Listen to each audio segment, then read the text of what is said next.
They called it a classification error only after the vote was sealed.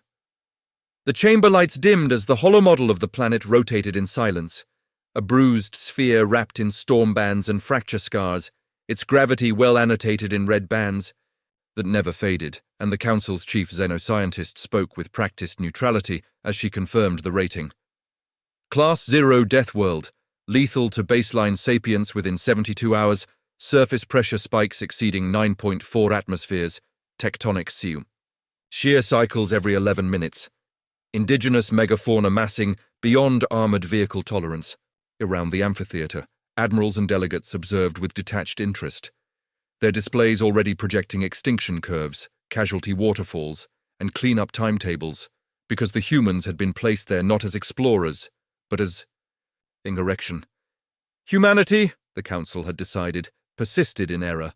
Kinetic weapons, redundant armor, chemical propulsion, relic habits that refused to self-select out of the galactic order, and so the environment would do what fleets no longer needed to. A senior admiral adjusted his crest and allowed himself a thin smile as the projections stabilized. Extinction probability cresting at 99.7% by hour 96, total mission collapse by day 5. If the humans somehow exceeded biological expectations, and he remarked, for the record, that processing by environment remained the most efficient humanitarian option when dealing with resistant cultures. No bombardment, no spectacle, no political residue, just physics. Another delegate laughed softly at the image of human landing craft, thick-hulled, inelegant, burning fuel instead of shaping fields, descending into winds measured at 600 kilometers per hour, and noted that the species' so-called resilience was an anecdote unsupported by data. Muscles tore, bones failed, machines corroded. Numbers did not lie, they logged the sentence with ritual precision. 1 expeditionary force, 67 vessels reduced to insertion platforms. No orbital denial permitted to preserve the purity of the trial. Observation drones only, 1,200 units, disposable. The scientists flagged likely failure points with professional interest, circulatory overload at native gravity, shelter collapse within the first seismic cycle, psychological degradation, under continuous sensory assault. A junior analyst asked whether human training histories, Deathworld-adjacent colonies, high-G industrial habitats should adjust the curves, and the room quieted just long enough for the chair to answer that anecdotal toughness did not rewrite. Universal limits. Class 0 was Class 0, the math had been settled centuries ago. Primitive survivability, the xenobiologist said, almost kindly, as she signed the final authorization. Impressive in myth, insufficient in reality. The vote closed, the chamber brightened. Attention drifted to other matters, trade corridors, succession disputes, a skirmish 3 sectors spinward that might require a demonstration fleet. The human deployment slid down the priority stack, its outcome already archived as concluded. Its line item tagged with a neutral code that translated loosely to resolved. Somewhere in the margins, an automated system scheduled the retrieval window for biological samples at T plus 168 hours, generous enough to collect remains without risking observer assets. Extinction was not personal, it was administrative. They received the notice without standing. The transmission arrived on all bands at once, encoded, verified, and stripped of ceremony. A formal declaration of deployment parameters that read like a death certificate drafted in advance. Class 0 environment, non-intervention clause, observation-only oversight, evacuation windows offered, at T-30 and T-5 minutes before atmospheric entry.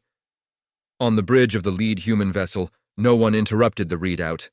No one argued jurisdiction or demanded appeal, and when the final clause scrolled, acknowledgement required, within 120 seconds, the captain simply nodded and confirmed receipt. The council observers noted the absence of visible distress, flagged it as shock response, and moved on. The offer followed as protocol demanded.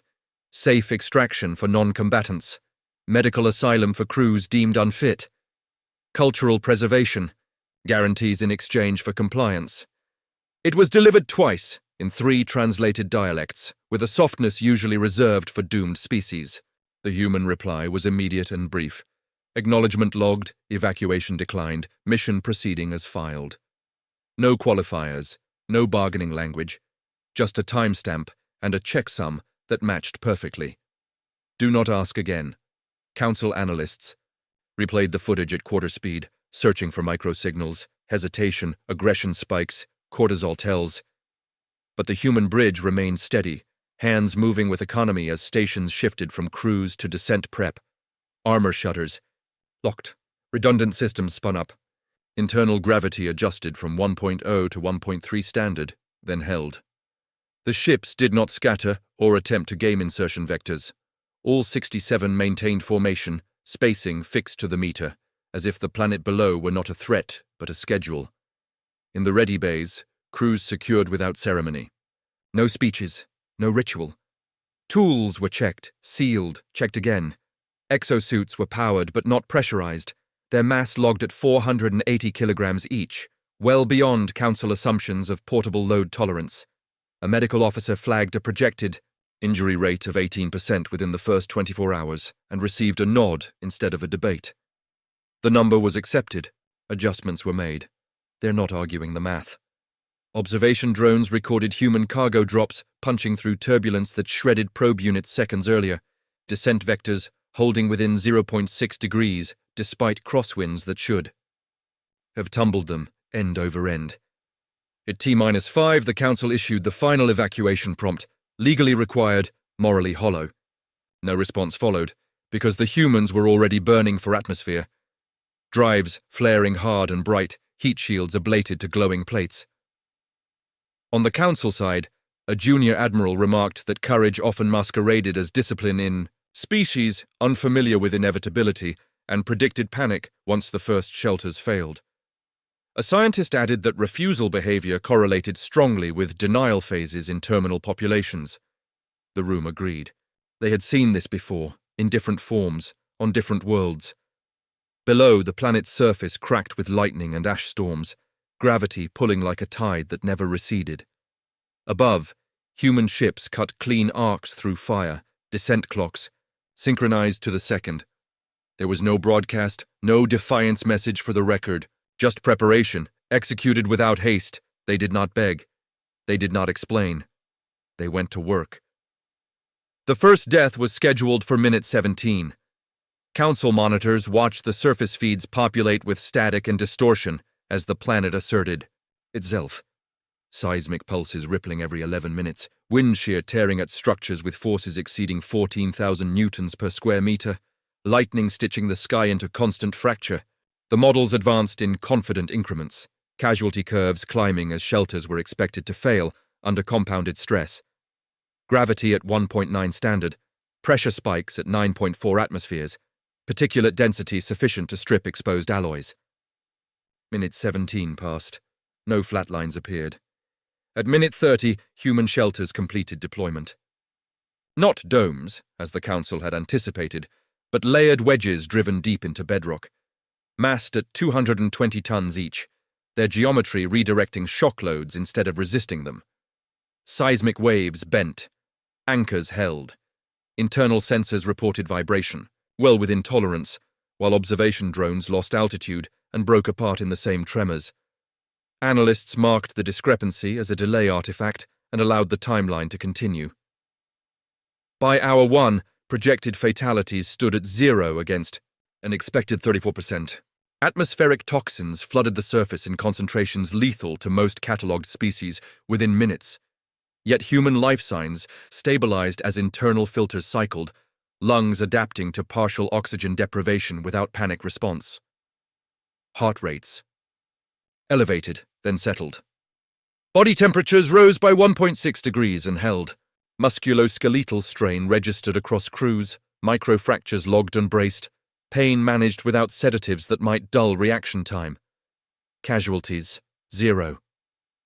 Council biologists convened, recalculating with revised assumptions, expanding error. Bars, introducing ad hoc resilience factors that had never been validated at this scale. They cited adrenaline effects, novelty response, denial curves. The extinction line shifted outward to hour 36. Then hour 48. Still, the feeds refused to comply. On the surface, humans moved.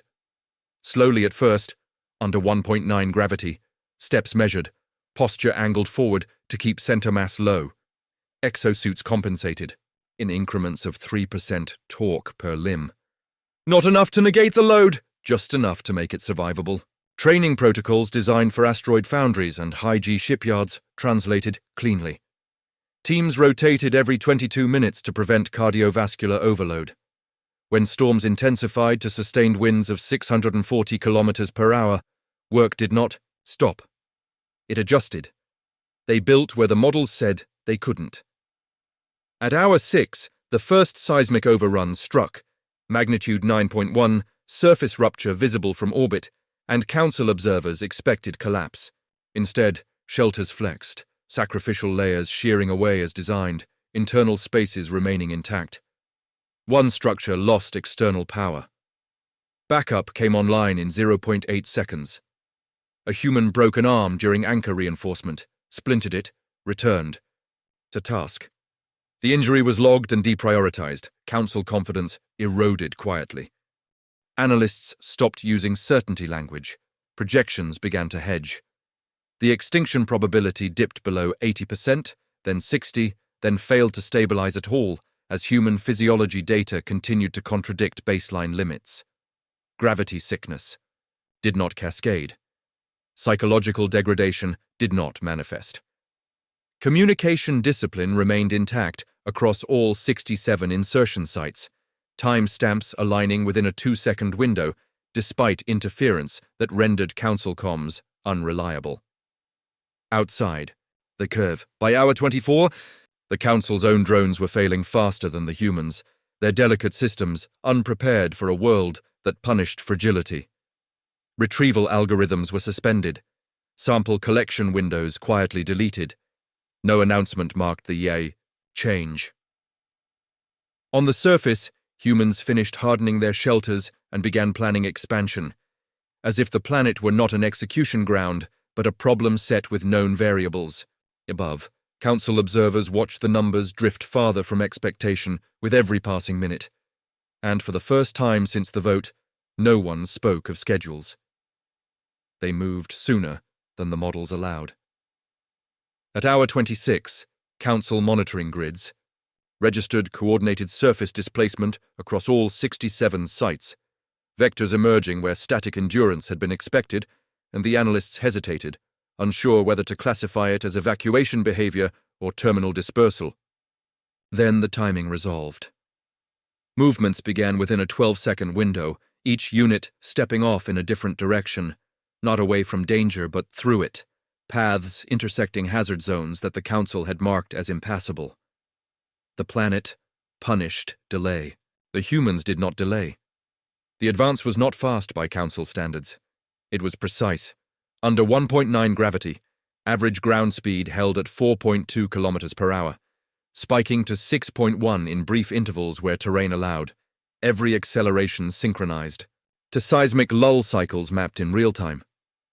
12 primary vectors radiated outward from each shelter cluster, angles chosen to minimize cumulative stress rather than distance, geometry doing what speed could not.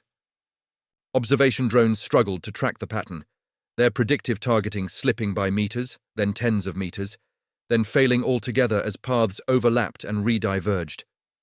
They're using the planet. Human units crossed ash plains during wind peaks, bodies angled, exosuits stiffening just enough to keep footing while debris scoured exposed surfaces. They traversed fracture zones within minutes of rupture, stepping where the ground was still settling, trusting mass and timing over caution.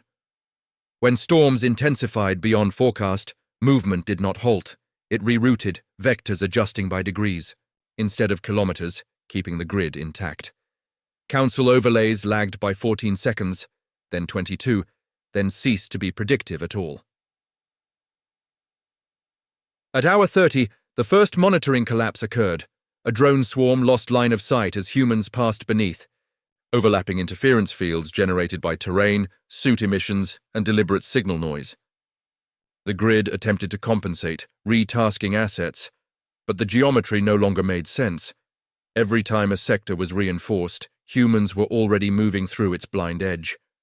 12 vectors became 24, then resolved back to 12, as teams recombined with mechanical discipline. No wasted motion. No hesitation. They are not rushing, they are closing. Council tacticians flagged the behavior as pre-assault maneuvering and escalated sensor priority, but the planet continued to erase hardware. By hour 36, 19% of observation drones were non-functional, their loss rate exceeding that of human suits by a factor of 3. A recalculation suggested that at the current pace, complete grid degradation would occur within 14 hours. The estimate was revised downward to 9 when 2 more swarms vanished in a single seismic cycle.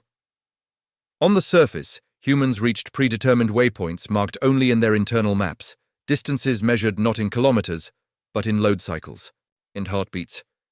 Teams rotated seamlessly, fatigue managed before it manifested, hydration rationed to the gram.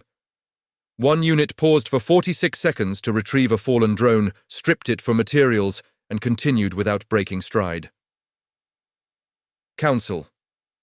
Observers searched for the mistake. Was it superior sensors, uncatalogued physiology, luck?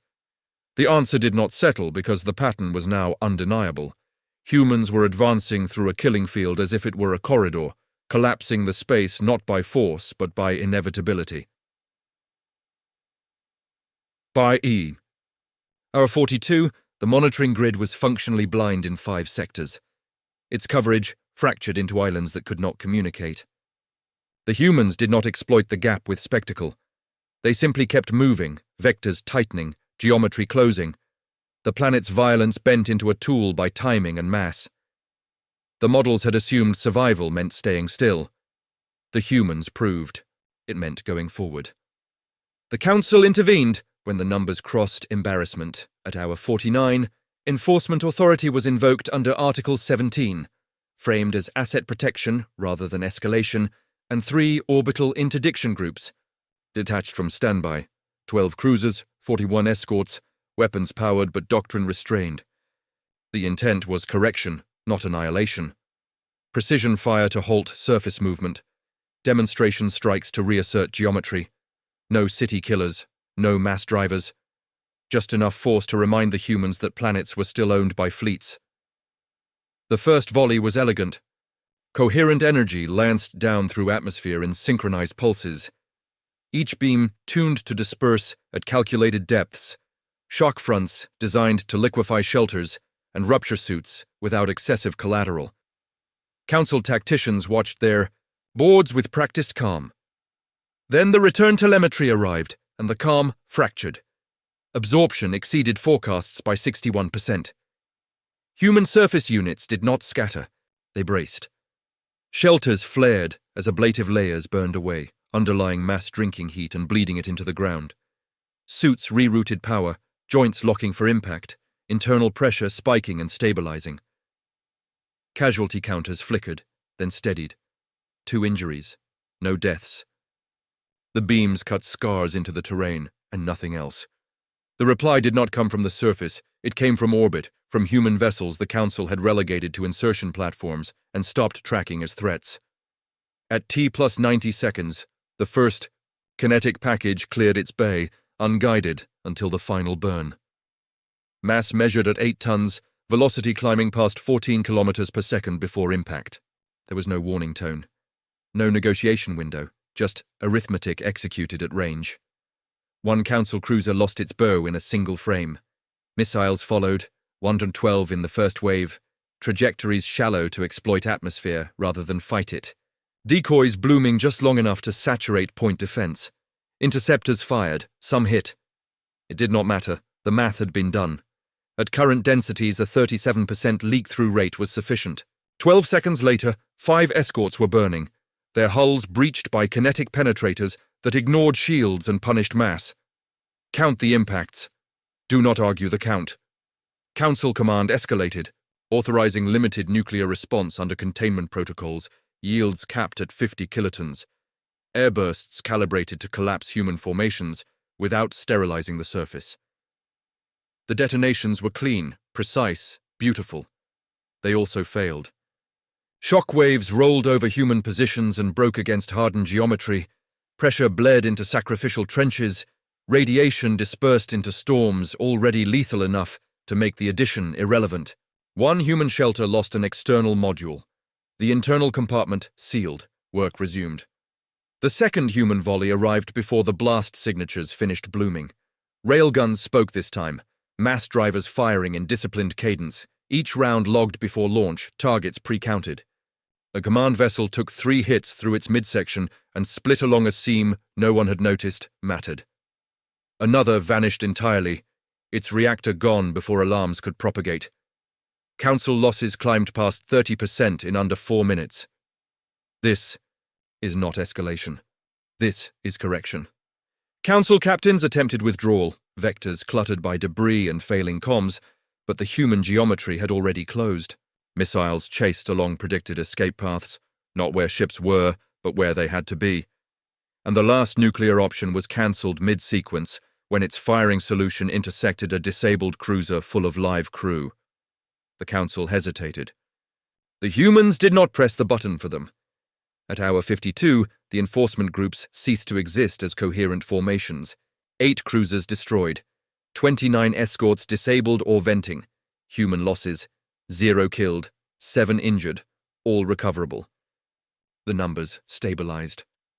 On the surface, human units paused movement for exactly 6 minutes, long enough to confirm orbital safety and reassign tasks.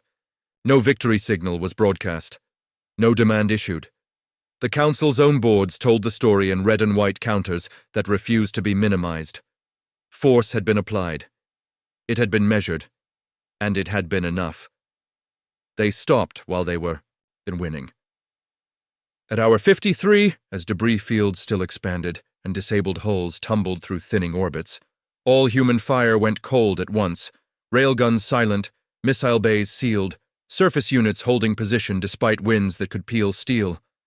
Council commanders waited for the next strike and found none. Instead, a broadcast cut across every band the Council used for command, commerce, and emergency. A simple carrier tone followed by a human voice, level and unhurried, translated cleanly into 143 registered languages without emphasis or flourish. This is a notice of law. The words carried through the storm as if the planet itself had made room for them. The speaker identified the action not as conquest, but as enforcement. The jurisdiction claimed not by proximity or ancient charter, but by conduct. Slavery was named first, defined with clinical clarity, outlawed without exception. Processing of sapient populations was declared a capital crime. Collective punishment was rejected outright. The message did not accuse, it enumerated. Council listeners braced for ultimatums.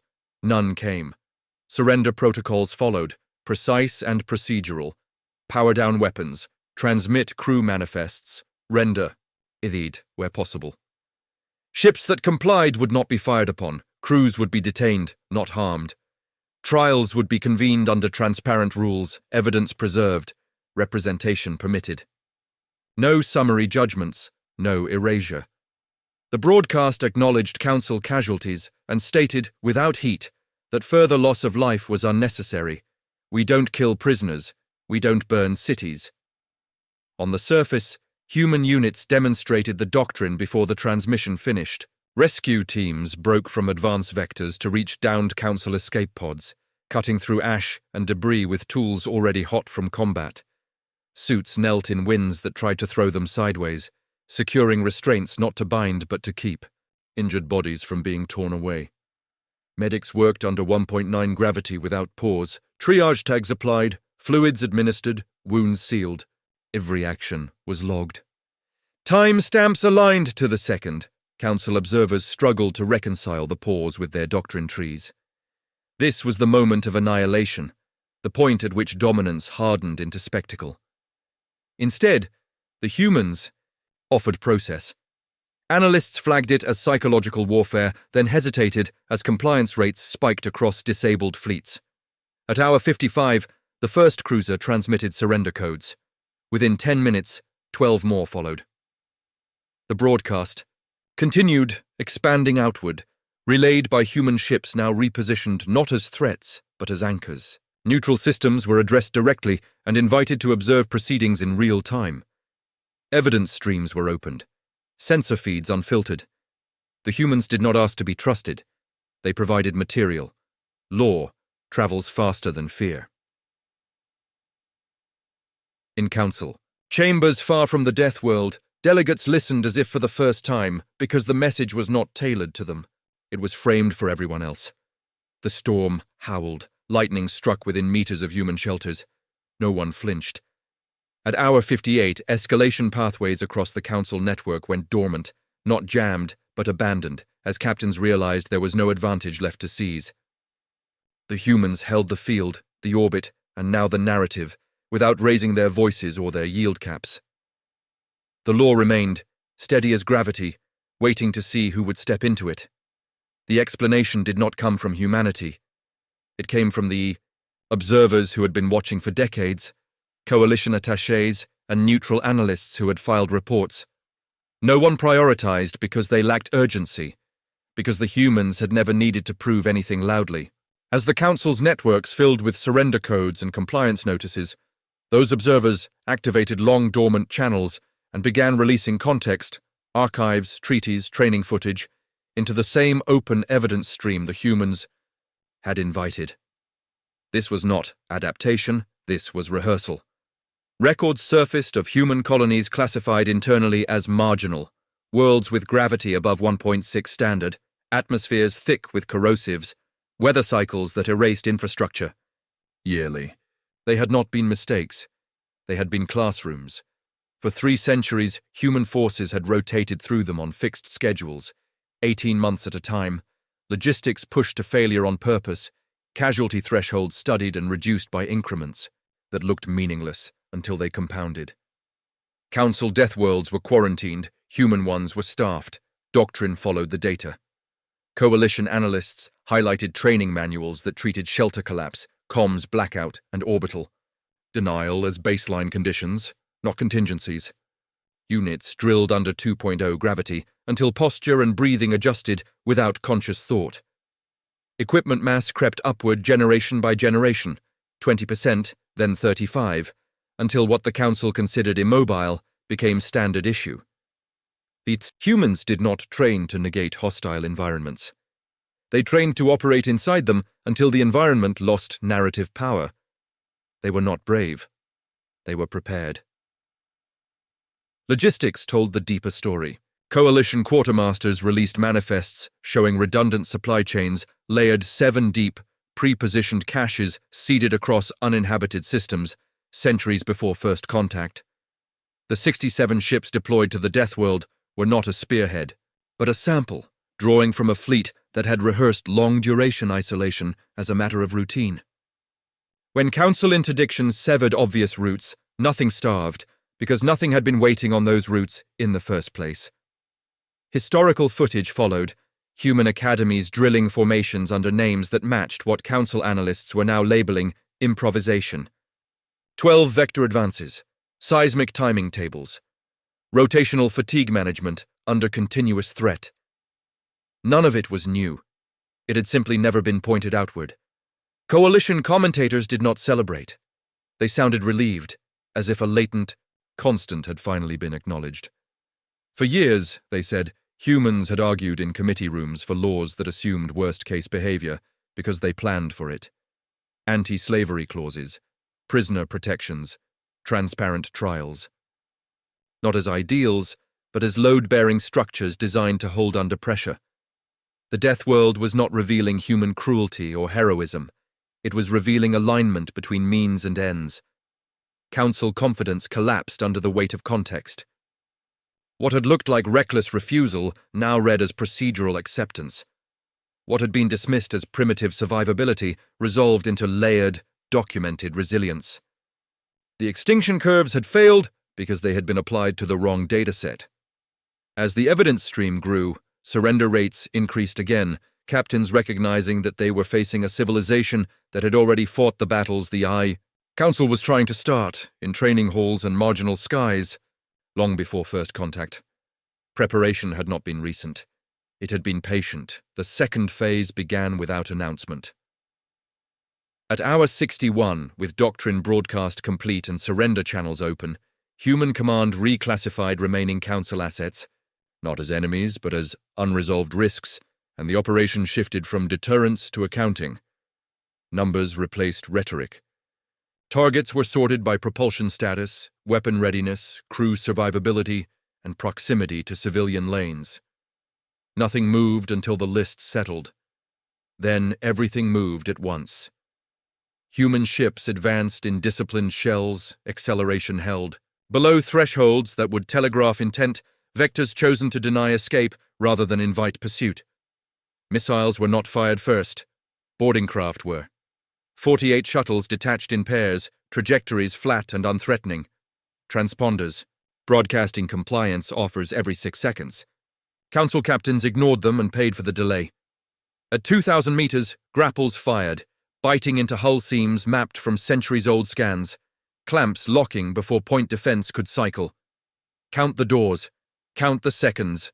Boarding teams breached, with tools designed for hostile gravity and hostile air, cutting without explosive overpressure, flooding compartments with inert gas to preserve life while denying resistance.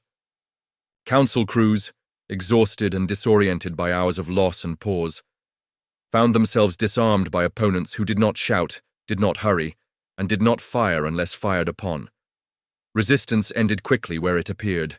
Surrender codes spiked. Again, 14 ships in the first 10 minutes, their captains choosing certainty over pride. Where boarding was inefficient, kinetics returned.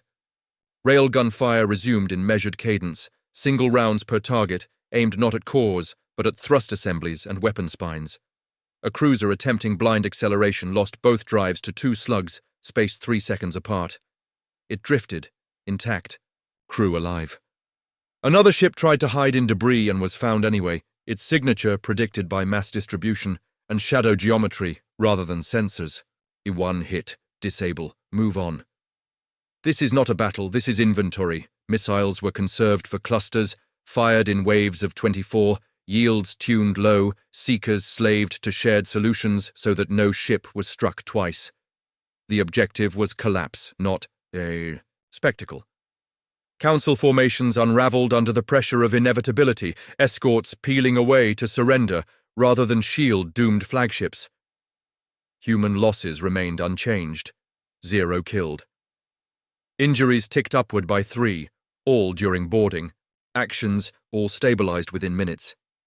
At hour 65, the last coordinated Council counteraction dissolved.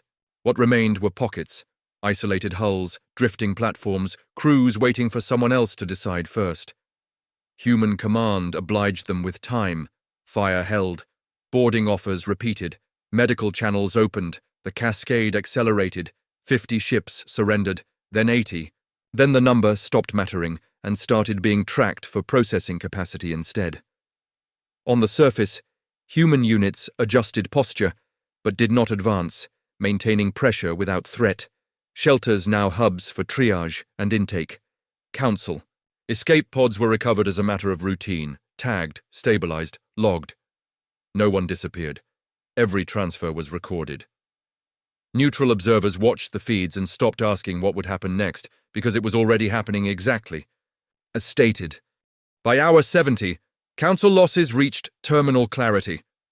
Of the remaining enforcement and reserve assets, 312 hulls were secured, disabled, or surrendered. 17 were destroyed outright, all during failed breakout attempts that intersected human safety envelopes. The rest floated under escort, their crews fed, treated, and counted. Human ships repositioned to guard lanes not for advantage, but for order. Traffic resuming cautiously around a battlefield that had become a holding zone. Plain numbers tell plain truths. At hour 72, Human Command closed the operation. Not with a signal, but with silence. Weapons powered down, boarding teams stood down. The law remained in effect, trials were scheduled, evidence streams archived and mirrored. The Deathworld continued to rage below, indifferent to the outcome. While above it, a war ended not in flames, but in ledgers, balanced to the last digit. Neutralization complete. The processing centers did not look like prisons. They were modular, pressure-rated, anchored against seismic drift. their interiors bright and plain, designed for intake rather than intimidation. Council crews were moved through them in measured flows. Names checked against manifests transmitted hours earlier, injuries logged before rank, species before uniform. Restraints were used where necessary and removed as soon as they were not. No one vanished between counters. No one was rushed to make room for the next. On the ash plains, human medics worked without pause, their triage boards filling and clearing in steady rhythm. Council wounded received the same protocols as human injured, adjusted only for physiology. Fractures were set, burns sealed, shock treated before interrogation was even discussed. A council captain, leg crushed during a failed burn, asked why. His crew was being fed first. The answer was procedural, not moral. Stabilization improved compliance rates and reduced long-term costs. Mercy was not theatrical, it was efficient. Transports lifted from the surface on precise schedules, ascent. Windows chosen to ride atmospheric lulls rather than fight storms. Above, escort formations held wide, non-threatening arcs, weapons cold. Transponders broadcasting the same surrender guarantees that had ended the fighting. Trials were not promised vaguely. Dates were issued. Venues named. Observer slots allocated to neutral systems on a first-come basis. Evidence packets were shared in advance, raw and annotated. The effect rippled outward. Systems that had watched in silence began transmitting inquiries framed as administrative curiosity and ending as quiet alignment. What standards governed detention? What labor codes applied post-conflict? How were reparations calculated without collective punishment? Human legal teams answered in documents, not speeches, statutes written to be read by clerks and judges rather than crowds. Within hours, 3. Peripheral polities adopted interim compliance measures for review purposes. Within a day, 7 more requested observer status at the trials. Political gravity shifted without ceremony. Council delegates protested from secure chambers far from the Deathworld, invoking precedent and emergency authority. But the words, no, longer carried weight. Their fleets were accounted for, their captains were fed and housed. Their own records, opened under the law they had just encountered, documented policies they could not defend in daylight. Neutral blocs cited those documents when announcing provisional adherence to human frameworks, careful to call it legal harmonization rather than defection. The distinction satisfied no one and mattered to no one. On the ground, ash settled between storms, coating hulls and boots alike. Human units dismantled temporary fortifications and converted them into shelters for detainees. Load-bearing walls reoriented, vents widened to improve airflow. Work details included volunteers from surrendered crews under supervision, a practice noted by observers as unprecedented and immediately copied elsewhere. The Deathworld remained lethal, but within the perimeter, order held. At hour 84, the first formal accession arrived. A midline trade confederacy ratified anti-slavery statutes, verbatim, citing operational clarity. At hour 92, another followed, then another, each announcement less dramatic than the last. No parade marked the change, markets adjusted, patrol routes shifted, council authority thinned as if by evaporation. On the ashes where execution had been scheduled, humanity built a courthouse module. Its foundations sunk deep enough to ride the quakes. Above the door, there was no emblem, only a docket number scrolling forward. The war was over. The accounting had just begun. The storms did not end when the fighting did. On the Deathworld, ash continued to fall in slow sheets between lightning. Fractures, gravity pulling everything downward with the same indifference it always had.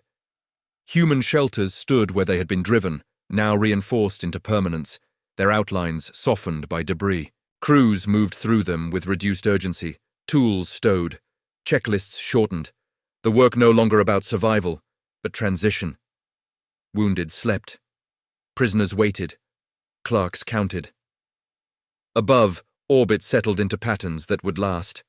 Escort shells widened into patrol arcs. Traffic corridors reopened under supervision. The battlefield became infrastructure. No victory marker announced the change. It was evident only in the absence of alarms. At hour 98, long-range sensors completed a sweep that had been running quietly since the first surrender. The data packet flagged itself without drama, a low-priority anomaly elevated by persistence rather than intensity. Analysts reviewed it twice, then again with different filters, before passing it up the chain without comment. It did not match council signatures. The contact lay beyond the red horizon of mapped space, massed enough to bend readings at extreme. Range, its emissions narrow, disciplined and old. No broadcasts preceded it. No decoys bloomed. Its vector was clean, inward, unaltered by the conflict it could not have missed. Estimated arrival windows spanned months, not years. Human command, acknowledged the report, and did not react outwardly. No alerts were raised, no deployments announced. The law remained in effect. Trials proceeded on schedule. On the surface, construction continued. Courthouse modules locked into bedrock deep enough to survive what the planet could throw at them. Observers noticed the quiet adjustments anyway. Patrol arcs shifted by degrees. Sensor coverage thickened along the rimward approach. Logistics requests updated with line items that had not appeared in any previous operation. Training rotations were amended. Gravity tolerances nudged upward by fractions that meant nothing until they accumulated. The Deathworld was no longer the edge. It was the anchor. As ash storms rolled and detainees were moved under guard, that no longer needed to be visible, humanity finished one ledger and opened another.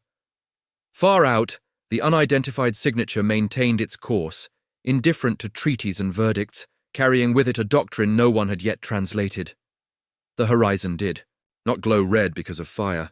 It glowed because something else was coming.